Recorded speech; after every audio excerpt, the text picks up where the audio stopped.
C'est la salle du Centre de lecture et d'animation culturelle, le CLAC, qui a abrité cette première session ordinaire de l'année 2025 du Conseil régional du Nzi, qui s'est tenue cette fois-ci à Bokanda et qui a enregistré la signature de 2 conventions de partenariat entre la collectivité décentralisée et d'autres structures.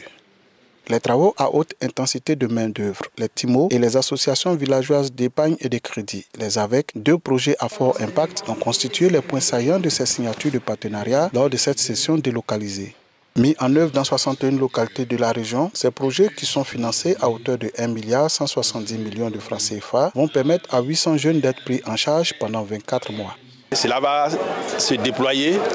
dans les autres localités. Et donc, je souhaite que les premiers qui ont été choisis se comportent bien dans le cadre de la gestion de ces projets afin que nous puissions toujours bénéficier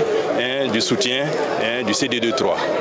Outre ces conventions de partenariat, cette session a aussi été marquée par la soumission à l'approbation des 28 conseillers régionaux présents de 7 points à l'ordre du jour, entre autres l'examen et l'adoption du compte administratif du président pour l'exercice 2024, dont le budget a un solde excédentaire de 1,191 255 208 francs, l'autorisation pour l'exécution du budget primitif 2025 qui se chiffre à 2,818